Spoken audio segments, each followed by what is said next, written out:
So I have a question for you here, Ken. On a scale of 1 to 100, how stupid do you think that Whole Foods' decision to ban poppies was? Ooh, all right, so I'm going to be careful with what I say here because I don't think that what they ended up banning or that was necessarily the backlash was necessarily their intention. So Whole Foods came out with a statement saying that their unified dress code policy is intended to create consistency and ensure operational safety across all their stores, and that their intention to single out the poppy or suggest a lack of support for Remembrance Day was not what they were trying to do. So I'm not sure if everybody's familiar with the story, but Whole Foods basically denied an employee who was trying to wear a poppy at one of their stores. I believe it was in Ottawa. Is that correct? Mm-hmm. So all of a sudden, the news picks up the story, everybody starts running with it, and there's this huge backlash against Whole Foods for not allowing this universal symbol for Remembrance Day. Now, I want to suggest that probably the poppy in this case is a pretty straightforward, universally accepted show of appreciation for the veterans. I think that probably in this circumstance, Whole Foods probably should have been a little bit more lenient on the dress code. But you were suggesting when we had our discussion before the show that by allowing the poppy, you're also opening the door for a prior ruling or a prior, I guess, change in policy that could cause them issues down the road if there are other movements that are a little bit more controversial that employees want to support. Yeah, it's an interesting conversation, because, if I think that the great mistake they made was to position this as a cause. Because the more I think about it, wearing a poppy is not a cause. It's a sign of gratitude. It's a sign of respect. Yes. And, people feel pretty strongly about it. Unfortunately, it seems like people only remember this around Remembrance Day, and then it's forgotten the rest of the year. And I'm going to make a suggestion here. When I get elected to office, I am going to make Remembrance Day a national holiday.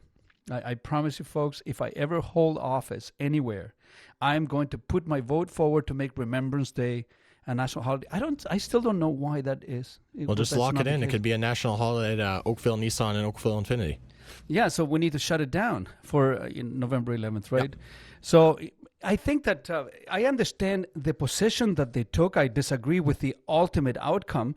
But how did you feel about this? If let's say that if you owned a business and somebody started supporting causes that don't represent your views.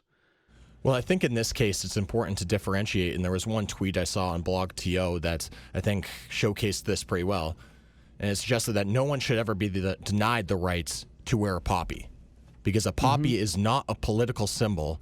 It's a statement of respect and gratitude for those who have made the ultimate sacrifice. And I think that's a pretty clear indication of why Canadians felt so outraged and why Whole Foods was feeling this backlash from the general public at this decision. Now, when it comes to other causes, I would understand that there's going to be different opinions, and obviously, depending on what cause you're talking about, people are going to be more passionate and there's going to be a more polarizing debate about it. I just think in this particular circumstance, the poppy is universally accepted as a respectful movement and just a showcase of, just as that tweet insinuated, the respect and gratitude for those who have passed away to protect our liberties and freedom. So I'm not sure if this would be the hill in particular for Whole Foods to die on, and ultimately they decided that as well, relinquishing it and actually apologizing at a later time. Unfortunately, I think it's too late. I think that they committed a Freudian slip, but this was not just a slip. It's too little, too late. They made their stand, and then later came out and sort of said, "We appreciate the feedback, and we're going to let people wear the poppy." But they should have just done that initially, no? They committed marketing suicide. This is PR suicide. I mean, it's a disaster. It's such an interesting times these days, Ken. Because unfortunately, I wanna take you back a little bit here to a different type of conversation, and I think it's important that that we add some perspective onto this.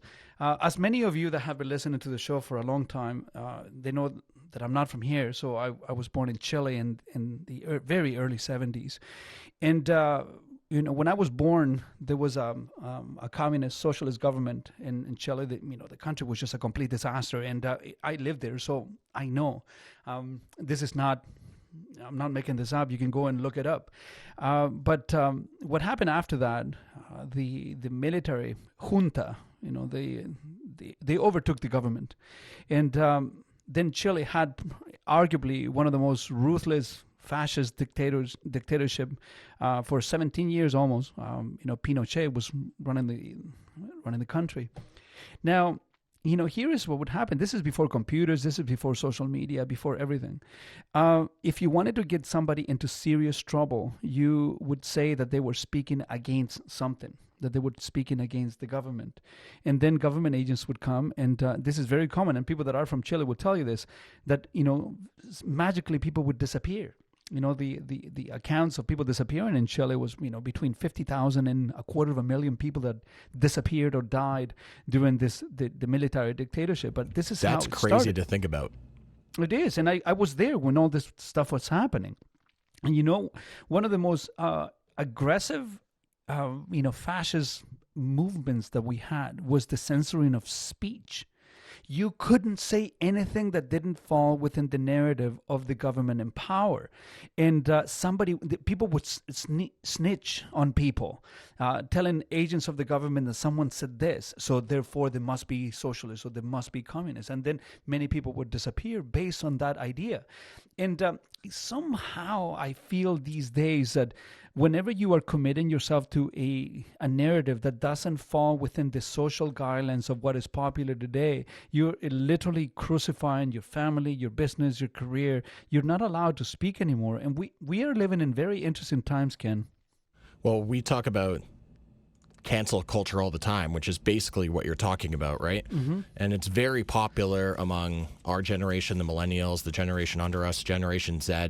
If there is a business or there is a political figure or a celebrity, whoever it is, anybody with a platform really, that steps out of line with what the perceived right thing to do or the perceived right political opinion is or the perceived right stance on a particular issue as we're talking about right now, the general reaction is to cancel them and just disregard them, stop listening to their music, to stop supporting the political party, whatever it is. And whether right or wrong, you're exactly right.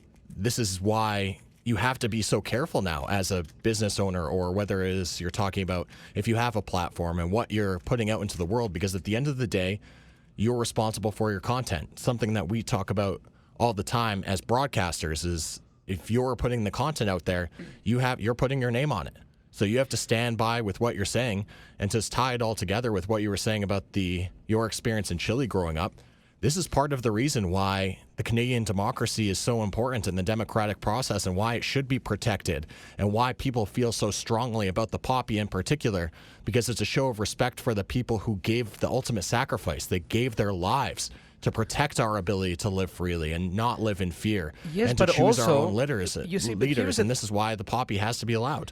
And I completely agree with you. But also some of those freedoms that were awarded by those people who sacrificed their lives for this was your ability to express your opinion, whatever those happen to be.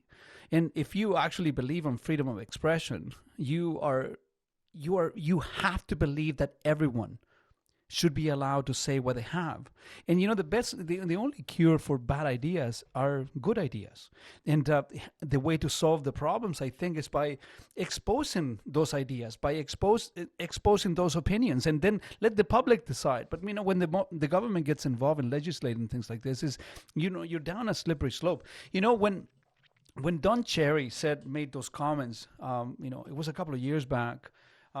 He was speaking to to the people that don't wear the poppy, and I don't know why his comments spoke to me so aggressively. I didn't feel that what happened was warranted. I think I understand the sentiment, and yeah, you can get caught up. I'm offended, but the truth is nothing happens when you're offended. And as an immigrant myself, and as a card-carrying Canadian Army vet, I took this to heart. So I decided to tattoo the poppy on me, So I carry it with me all year round as a sign of respect to the people that did, that allowed all these things to happen here. But, I think that my position on the poppy, has been crystallized now. And I don't think that this is a political symbol. Now, some may say war is as political of a symbol as you can possibly get. But I think that for those ones that gave their lives for us to enjoy the freedoms that we have today, I think that this is nothing more than a sign of gratitude and respect for all those vets that we have here. I don't think that we do a good job looking after our vets. I don't think that we do a good job respecting our vets the rest of the year. It's very easy to step up on November 11 and say, yeah, lest we forget. But what about the rest of the year, folks? What are we doing the rest of the year as a society to look after these people? What are we doing to remember then? It's like Christmas. I should buy something for the family. And if you don't do it on that day, everything goes out the window. But what about the rest of the year?